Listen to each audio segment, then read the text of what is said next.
السلام علیکم۔ آج ہم ایک بہت ہی دلچسپ اور اہم تحقیق کو سمجھنے کی کوشش کریں گے۔ یہ تحقیق لاہور کے ایک بڑے ہسپتال میں کی گئی اور اس میں یہ دیکھا گیا کہ سرجری کروانے والے مریضوں میں ہیپیٹائٹس بی اور سی کتنا عام ہے۔ اور یقین کیجئے یہ ایک ایسا موضوع ہے جس کا تعلق ہم سب سے ہے۔ ایک لمحے کے لیے سوچئے کہ کسی کو سرجری کے لیے ہسپتال جانا پڑے اور ذہن میں سب سے بڑا ڈر خود آپریشن کا ہو۔ لیکن کیا ہو اگر اصل خطرہ، وہ بھی ایک پوشیدہ خطرہ، سرجری نہیں بلکہ خون میں پہلے سے موجود ایک خاموش وائرس ہو؟ یہی وہ چونکا دینے والا سوال ہے جو اس تحقیق کی بنیاد ہے۔ تو چلیں دیکھتے ہیں کہ آج ہم کیا کیا جاننے والے ہیں۔ سب سے پہلے ہم اس خاموش خطرے کی بات کریں گے، پھر خاص طور پر لاہور کی صورتحال پر نظر ڈالیں گے، اس کے بعد سمجھیں گے کہ یہ تحقیق کی کیسے گئی، پھر ان حیران کن نتائج کو دیکھیں گے جو سامنے آئے، اور آخر میں اس پر بات کریں گے کہ ان اعداد و شمار سے ہم کیا سیکھ سکتے ہیں۔ تو آئیے اپنی سفر کا پہلا قدم اٹھاتے ہیں اور سمجھتے ہیں کہ آخر یہ خاموش خطرہ ہے کیا، اور یہ کہ ہیپیٹائٹس پوری دنیا کے لیے کتنا بڑا مسئلہ بن چکا ہے۔ دیکھیے، ہیپیٹائٹس بی اور سی کو اکثر خاموش قاتل بھی کہا جاتا ہے، اور اس کی وجہ بھی بہت سیدھی ہے۔ سوچیں، ایک وائرس جسم میں کئی سالوں بلکہ دہائیوں تک موجود رہتا ہے، نہ کوئی کھانسی نہ بخار، کوئی علامت ہی ظاہر نہیں ہوتی، اور اس پورے وقت میں یہ اندر ہی اندر جگر کو تباہ کر رہا ہوتا ہے۔ جب تک علامات سامنے آتی ہیں تب تک اکثر بہت دیر ہو چکی ہوتی ہے، اسی لیے اس کی اسکریننگ اتنی زیادہ ضروری ہے۔ اچھا، یہ تو ہو گئی پوری دنیا کی بات۔ اب ذرا قریب آتے ہیں اور خاص طور پر لاہور کی صورتحال کو دیکھتے ہیں۔ آئیے جانتے ہیں کہ اس شہر میں اس خاموش خطرے کی کیا کہانی ہے۔ اکثر کہا جاتا ہے نا کہ اگر کسی بڑے مسئلے کو حل کرنا ہے تو شروعات اپنے گھر سے کرنی چاہیے۔ صحت عامہ کا بھی یہی اصول ہے۔ اسی لیے محققین نے لاہور کے ایک بڑے ٹیچنگ ہسپتال کو چنا تاکہ یہ جان سکیں کہ وہاں سرجری کے لیے آنے والے مریضوں میں سے کتنے لوگ ان وائرسز سے متاثر ہیں۔ تو سوال یہ ہے کہ محققین نے یہ سب پتہ کیسے لگایا؟ ان کا طریقہ کیا تھا؟ چلیں اس تحقیق کے طریقہ کار کو بالکل آسان لفظوں میں سمجھتے ہیں۔ محققین نے جو طریقہ استعمال کیا اسے کراس سیکشنل اسٹڈی کہتے ہیں۔ اب یہ نام تھوڑا ٹیکنیکل لگ سکتا ہے لیکن اس کا مطلب بہت آسان ہے۔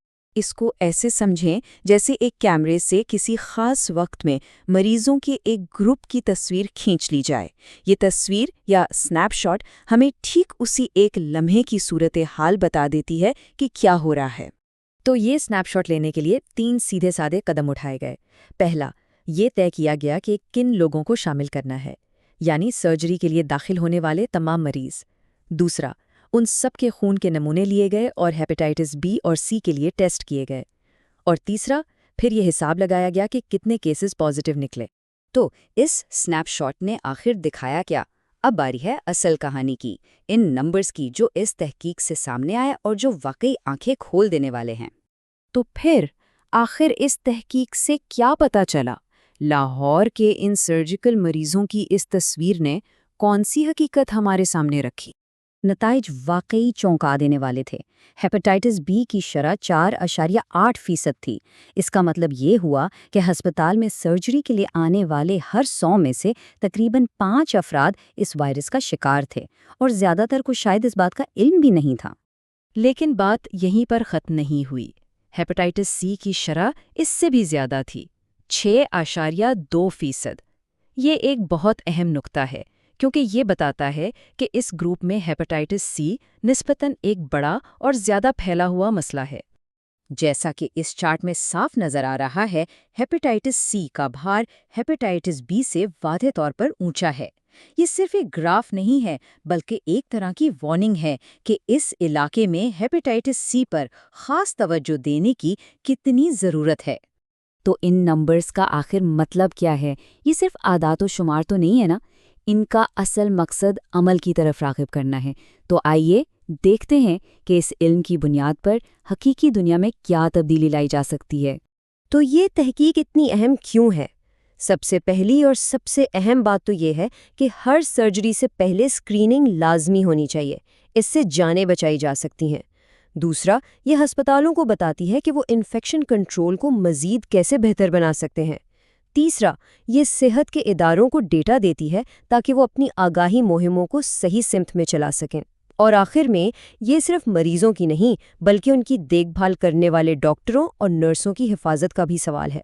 تو آخر میں یہ سب کچھ ایک سوال پر آ کر ختم ہوتا ہے کہ لاہور کے ایک ہسپتال میں کی گئی چھوٹی سی تحقیق پوری دنیا کے لیے کیا معنی رکھتی ہے۔ یہ ہمیں یاد دلاتی ہے کہ بڑی سے بڑی عالمی تبدیلی کی شروعات اکثر ایک مقامی قدم سے ہوتی ہے۔ جب ہم اپنے ارد گرد کے مسائل کو سمجھ کر حل کرتے ہیں تو دراصل ہم ایک صحت مند دنیا کی تعمیر میں اپنا حصہ ڈال رہے ہوتے ہیں۔